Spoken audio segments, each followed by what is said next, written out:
Hello guys, this is Ankur Vasne and I'm back with Vasne coaching classes. Guys, मैंने अपनी last video में आपको number system 9th class का chapter start किया था। उसमें मैंने आपको 1.3 और 1.4 तक करवा दिया था। आप लोगों ने काफ़ी पसंद करा उसको, मेरे पास अच्छे खासे फीडबैक भी आए हैं, इसीलिए मैं आपके 1.5 और 1.6 स्टार्ट करवा रहा हूँ आज से। लेकिन गाइस, अपनी वीडियो स्टार्ट करूँ उससे पहले आप मेरी वीडियो को लाइक और सब्सक्राइब करना ना भूलें, साथ ही साथ बेल आइकन दबाएं जिससे कि आपको मेरी सबसे पहले वीडियो का नोटिफिकेशन मिलता रहे। चलिए गाइस, स्टार्ट करते हैं वीडियो को। 1.5 का क्वेश्चन 1, क्लासीफाई एज रेशनल और रेशनल। आपको इसको क्लासीफाई करना है एज रेशनल और इरेशनल नंबर। फर्स्ट पार्ट क्या है आपका 2 माइनस रूट 5 है। आपको याद होगा, मैंने आपको जब चैप्टर स्टार्ट किया था, क्या की नोट्स लिखवाए थे, उसमें मैंने आपको बताया था कि अगर रेशनल और इरेशनल का सब्ट्रैक्शन होता है तो हमेशा क्या आता है, इरेशनल नंबर। मैं बताया 2 कैसा है, रेशनल, रूट 5 कैसा है, इरेशनल, तो इनका सब्ट्रैक्शन भी कैसा होगा, irrational. Hence this is irrational number. वैसे तो इसका और भी तरीके हैं, जैसे कि आप चाहो तो रूट 5 की वैल्यू लगा सकते हो, ठीक है, लेकिन क्योंकि वो भी इरेशनल होगी तो सब्ट्रैक्शन करोगे तो भी इरेशनल आएगा, लेकिन गाइस उसमें बहुत ज़्यादा टाइम वेस्ट होएगा आपका, और ये 1 मार्क्स से ज़्यादा कभी नहीं आता। तो हमें बस बताना है रेशनल इरेशनल, और हम डायरेक्टली इसको बता भी सकते हैं। तो गाइस इसलिए मैं आपको इसलिए समझा के से लिखते जा रहा हूँ डायरेक्टली। ये देखिए, ये जब मैं ब्रैकेट ओपन करूँगा इसका 3 plus root 23, bracket open minus 23, ये इससे हो जाएगा कैंसिल आउट, कितना बचा 3, and we all know 3 is a rational number, and this is rational. इसके थर्ड और फोर्थ पार्ट तो सिंपल से हैं, मुझे उम्मीद आप पढ़ लोगे। डिनोमिनेटर में अगर कोई नंबर इरेशनल है तो वो कैसा होता है, तो होल नंबर इरेशनली होता है। और बाकी का पार्ट, थर्ड पार्ट आपको खुद सोचना है, नहीं आएगा तो मुझसे कमेंट बॉक्स में पूछना। जब तक मैं फिफ्थ पार्ट में दिखा रहा हूँ आपको, ये थोड़ा अच्छा है, इंपॉर्टेंट है।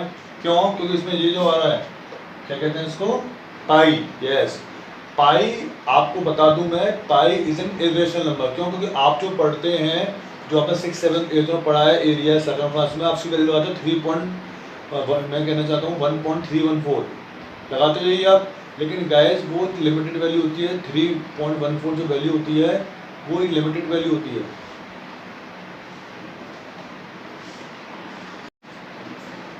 हाँ, पाई की वैल्यू कितनी होती है, 3.14। ये आपने पढ़ा है बेटा 6, 7, 8 में। लेकिन पाई जो होता है इरेशनल होता है, क्योंकि उसकी वैल्यू 3.1415 चलती जाती है और आगे वो खत्म नहीं होती। यानी कैसा नंबर होता है, मैं आपको थोड़ा याद कर लेता हूँ। Pi equal to 3.1415 dot dot dot. तो ये कैसा नंबर हुआ, ये हुआ नॉन टर्मिनेटिंग, नॉन रिकरिंग, यानी कि ना खत्म होता और ना ही रिपीट होता। नॉन रिपीटिंग लिख दीजिए, नॉन रिकरिंग लिख दीजिए, की बात है। और मैंने आपको खूब बताया है कि these types of number are known as irrational number. मैं उम्मीद करता हूँ फर्स्ट क्वेश्चन समझ में आया होगा। बिना टाइम वेस्ट कर अपना सेकंड क्वेश्चन स्टार्ट करते हैं हम। ये लिखा हुआ 3 प्लस रूट 3, 2 प्लस रूट 2। मैं साफ साफ देख सकता हूँ कि दोनों ब्रैकेट सेम नहीं है, अलग है। तो सिंपल जो आप करते हुए आए क्लास में, फैक्टराइजेशन चैप्टर में हमने अच्छे से सीखा है, वही हम यहाँ पर करेंगे। Just multiply this. कैसे? 3 इंटू 2, 3 इंटू 2, वैसे लिख के दिखा रहा हूँ आपको पहली बार, आपको थोड़ा अच्छा समझ में आ जाए। प्लस अब 3 का इंटू इससे, तो 3 into root 2 plus root 3 into 2 plus root 3 into root 2।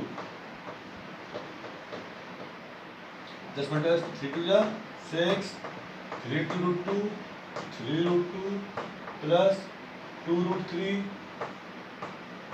तो 2 का इंटू रूट 3 से करा है, और प्लस रूट 3 रूट 2 रूट 6। क्यों? ये भी रूट में, ये भी रूट में, तो कैसे हो जाएगा मल्टीप्लाई। अब देखिए क्या ये सॉल्व हो सकता है आगे, देखो ये दोनों सेम नहीं है, तो इसका आगे सॉल्यूशन है, hence this is your answer. Is this clear? Very good. मुझे लगता है इसमें दिक्कत आएगी। ये देखिए, जैसे मैंने देखा इसमें दोनों ब्रैकेट कैसे हमारे डिफरेंट थे, लेकिन इन दोनों ब्रैकेट हमारे कैसे हैं, यस लगभग सेम है, बस क्या डिफरेंस है, डिफरेंस है साइन का। तो आप देख के गौर करिए इसमें कि जब आप 8th क्लास में थे, आपने फैक्टराइजेशन चैप्टर सीखा था, तो वही है a minus B A plus B क्या होता है, using identity, a minus B A plus B क्या होता है, हाँ वेरी गुड, क्या ए स्क्वायर माइनस के बी स्क्वायर यूज करिए। ए क्या है यहाँ पर, रूट 5, बी क्या है यहाँ पर √2, तो √5 का स्क्वायर कितना होता है 5, बता दे रहा हूँ, √5 का स्क्वायर कितना होता है 5, √5 into √5 5, similarly √2 into √2 2, 5 minus 2 equals to 3, this is your answer. मैंने फर्स्ट और फोर्थ पर करके दिखाया इसलिए आपको, ताकि सेकंड थर्ड पर आप खुद कर सकें, और आपको अगर नहीं आया तो आप मुझसे कमेंट बॉक्स में पूछिए। बिना टाइम वेस्ट करे मैं अपने क्वेश्चन थर्ड स्टार्ट करता हूँ। हमें क्वेश्चन दे रखा है कि हमें पता है कि बी मतलब pi equals to C upon D, ये हमें पता है। ये कैसे पता है, आपको याद होगा, आपने ना लास्ट ईयर पढ़ा था सिक्स्थ क्लास में, C equals to circumference equals to 2 pi R, तो 2 आर माने क्या वो डी, उसी से फॉर्मूला ड्राइव कर लिया है हमने, तो pi equals to C upon two D. अब हमें पता है कि ये कैसी वैल्यू होती है, फिर सर्कमफ्रेंस कितना होता है 20 30, डायमीटर कितना होता है 5 6 10 जो भी होता है, तो डिवाइड करेंगे तो एक रेशनल वैल्यू हो जाएगी। But we know that pi is an irrational, आपको पता है कि कुछ वर्ग बताया था आपको, वो पाई कैसा होता है इरेशनल होता है। तो ये तो कॉन्ट्रडिक्शन आ गया कि इसको अगर सॉल्व करेंगे तो रेशनल, इसको सॉल्व करेंगे तो irrational, how this is possible, and this word is known as contradiction. तो गलत साबित होगा, एक चीज कुछ आ रही है, एक चीज कुछ आ रही है, ठीक है। तो हम क्या लिखेंगे, मैंने आपको इसे को लिख के दिखाया एग्जैक्ट क्या लिखना है आपको, देयर इज नो कॉन्ट्रडिक्शन, कोई यहाँ पर गलतफहमी नहीं है। As whatever we measure with ruler, हम स्केल या रूलर से जो भी नापते हैं, we obtain an approximate rational value, क्या हमें वो एक अप्रोक्सीमेट वैल्यू निकल आती है हमारे पास, that is we never got an exact value, यानी कि हमें वो कोई एग्जैक्ट वैल्यू नहीं मिलती है। This is the reason we were unaware to know that C upon D is irrational, यानी क्या हुआ, यही रीजन था कि हमें नहीं पता थी कि सी अपॉन डी इज इरेशनल है। इरेशनल क्यों है, क्योंकि सी भी इरेशनल होता है और डी भी इरेशनल है। क्यों, क्योंकि जो भी हम स्केल से नापेंगे वो सब क्या है इरेशनल, क्योंकि उससे हमें एग्जैक्ट वैल्यू नहीं निकलती। Hence pi is also irrational, so there is no contradiction. Guys got it. चलिए अपना क्वेश्चन नंबर 4 स्टार्ट करते हैं। रिप्रेजेंट √9.3 ऑन नंबर लाइन, ये भी बहुत इंपॉर्टेंट है, इसका तरीका भी कुछ यूनिक है, आप लोग उसको ध्यान से सुनिए। देखिए क्या है, आपको √9.3 नंबर लाइन पे लगाना चाहिए। मैं आपको बना के दिखाता हूँ, ओ करना क्या process, take O B 9.3 unit, क्या हमने ओ बी ले लिया, इस आप रूलर से स्केल से किसी ले लिए 9.3 ले लिया मैंने, ठीक है। चलिए लिख दिला आपके लिए, take O B equals to 9.3, okay 9.3 and expand it such that BC equals to 1 unit. क्या इसकी मैं आगे लाइन ले ली है कि BC ये कितना है 1 यूनिट, यानी यहाँ से यहाँ तक तो 9.3 था, यहाँ से यहाँ तक कितना है 1 यूनिट। अब क्या करिए, ड्रॉ द, मिलते चलिए, draw the bisector of OC, याद रखना किसका, OP का नहीं लिया है ना, OC पूरी लाइन का। तो कैसे लेंगे, कंपास में मोर देन हाफ लेके करेंगे, तो एक आर्क ऐसे लगेगी, एक आर्क ऐसे लगेगी, इसको कहते हैं जॉइंट, ये मैंने मान लिया D, D is the mid point, D क्या होगा हमारे पास मिड पॉइंट हुआ। अब draw circle, draw semi circle चल लीजिए, taking D as a center and OD as radius, क्या करना है, D को सेंटर लेके और OD को लेके रेडियस लेके ऐसे बना दिया। जब आप चाहो तो D से ले लो रेडियस, कोई फर्क नहीं पड़ता उससे, ठीक है, सेम रेडियस है आपको पता है, इतना हुआ। Now draw perpendicular on B, B से खींचिए और परपेंडिकुलर सीधा, ये मैंने मान लिया क्या E, ठीक है। नाउ क्या आ गया, B is perpendicular on OC, BE क्या हुआ परपेंडिकुलर OC पे। अब क्या करिए, BE को रेडियस मान के, BE को रेडियस मान के एक लगाइए आर्क,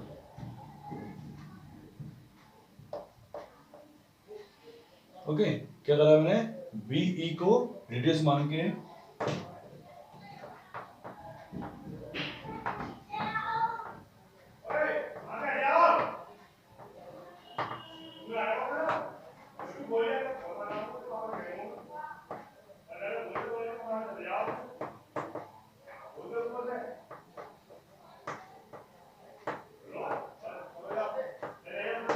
ठीक, क्या करा मैंने, बीई को लेके एक आग लगा दी जो एफ पे मिला।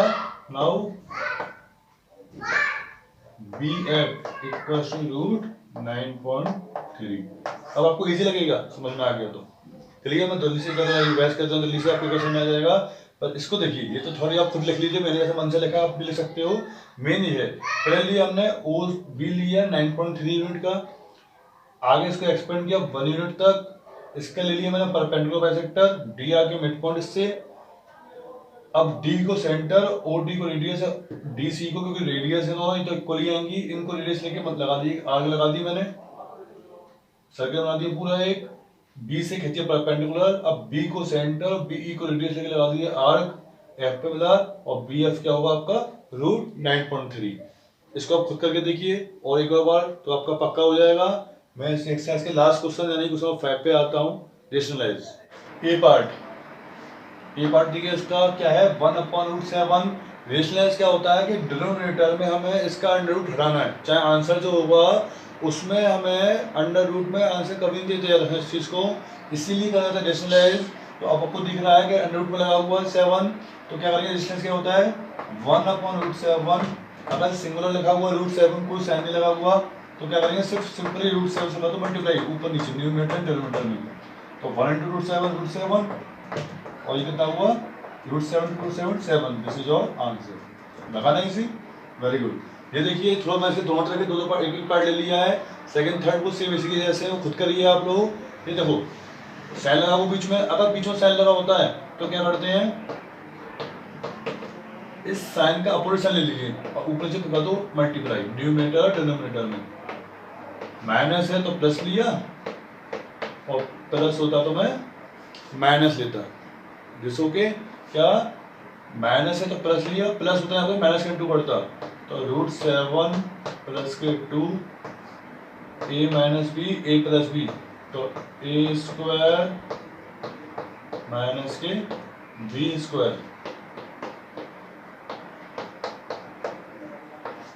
a² माइनस के b² कितना हुआ, √7 कितना हुआ 7 माइनस के 4, your answer is √7 + 2 7 4 3। This is your answer. एक पॉइंट और ऐड कर दो यहाँ से, अगर ऐसा क्वेश्चन हो आपने रेशनलाइज किया और डिनोमिनेटर में रेशनलाइज करने के बाद भी अंडर रूट आ रहा है तो आपको उसको दोबारा से रेशनलाइज करना है, याद रखना इस चीज का, क्योंकि आंसर जब भी आता है तो कभी भी हम चाहे वो आपसे रेशनलाइज कहता है नहीं कहता, आंसर कभी अंडर रूट में आ रहा हो डिनोमिनेटर तो आप उसको डिनोमिनेटर को रेशनलाइज जरूर करें। ये एक्सरसाइज खत्म होती है, अपनी नेक्स्ट एक्सरसाइज 1.6 स्टार्ट करते हैं बिना टाइम वेस्ट करें। चलिए गाइस 1.6 स्टार्ट करते हैं, लेकिन उससे पहले मैंने आपको कुछ इंपॉर्टेंट चीज जरूरी समझा है, क्योंकि अगर आप पे ये आते हैं तभी आप एक्सरसाइज कर पाएंगे, अदरवाइज आपको रूल्स नहीं पता है अगर एक्सपोनेंट के तो आप इस एक्सरसाइज को नहीं कर पाएंगे। ये फुल एक्सरसाइज एक्सपोनेंट के ऊपर है। मैं एक बार आपको थोड़ा याद दिला दूं, अगर ए जो है 0 से ग्रेटर है और पी और क्यू क्या है रेशनल नंबर है, तो क्या होगा, अगर ये है बेस, ए क्या मैंने माना बेस, बेस को लगेगी पावर पी और बेस के ऊपर लगेगी क्यू, इन दोनों का मल्टीप्लाई 2 की पावर 3 मल्टीप्लाई बाय 2 की पावर 4। तो अगर बेस सेम होता है पावर डिफरेंट है तो क्या हो जाता है, बेस सेम को पावर प्लस यानी 2 + 3, समझिए 2 की पावर 2 मल्टीप्लाई बाय 2 की पावर 3, तो क्या हो जाएगा 2 की पावर 2 + 3 यानी कि 2 की पावर 5। क्लियर, ऐसे ही बेस है उसकी कुछ पावर लग रही है उसकी कुछ पावर, इन दोनों पावर कैसे हो जाएगा मल्टीप्लाई, ठीक है, यानी कि 2 की पावर 2 की पावर 3 कितना जाएगा 2 की पावर 2 3 जा 6। ओके, सेम लॉजिक यही 2 की पावर 2 और अपॉन 2 की पावर 3, लेकिन पावर डिवाइड में है बेस सेम है, याद है ना बेस सेम है, मैं बार-बार बोल रहा हूं उसमें बेस सेम है, अगर पावर डिफरेंट है जस्ट सब्ट्रैक्ट देम, पावर क्या हो जाएगा मतलब माइनस। ये क्या है, ये बेस अलग ये बेस अलग, लेकिन पावर सेम हो तो जो बेस है उन दोनों का हो जाएगा और पावर लिख जाएगी सेम। और किसी भी नंबर की पावर 0 होती है, तब पहले पता है आपको, एक तो सीखा आपने, किसी भी नंबर की पावर 0 होती है तो क्या होता है उसकी वैल्यू 1। चलिए गाइस, बिना देरी करे अपनी एक्सरसाइज स्टार्ट करते हैं। जो मुझे लगता है थोड़ा डिफरेंट है, सिर्फ वो पार्ट लिखे हैं। अगर आप पे इन पार्ट के अलावा नहीं आता कुछ तो आप मुझसे कमेंट बॉक्स में पूछिए, मैं आपको जरूर आंसर दूंगा। चलिए क्वेश्चन 1 स्टार्ट करते हैं। ए पार्ट क्या लिखा हुआ, 125 की पावर 1/3।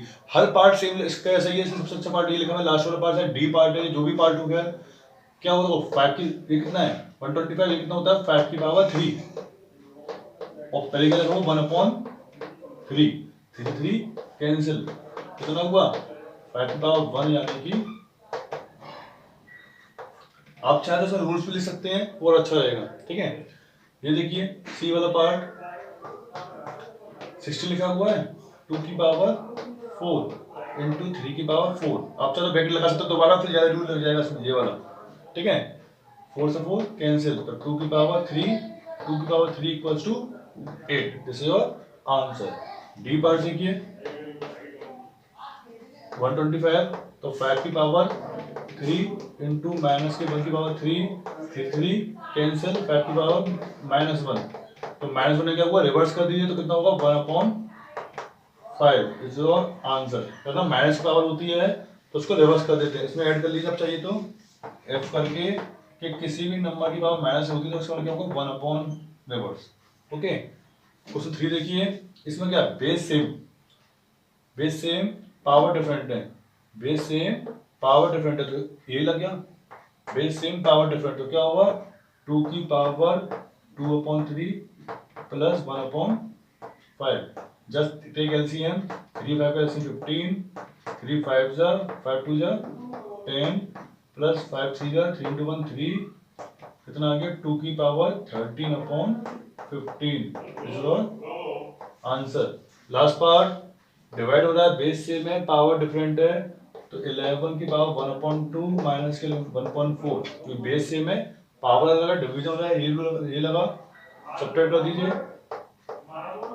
एलसीएम ले लीजिए, 2 2 जा 2 into 1 2, 4 1 जा 4 1, कितना आ रहा है 11 की पावर 1/4। This is your. मुझे पता है गाइस आपको बहुत सिंपल लग रहा होगा और सिंपल है भी है, लेकिन आप लोग एक बार ट्राई जरूर करें। अगर आपको नहीं आता है तो आप मुझसे जरूर पूछें। इसी साथ अपनी वीडियो खत्म करते हैं, जब तक के लिए गुड बाय, थैंक यू।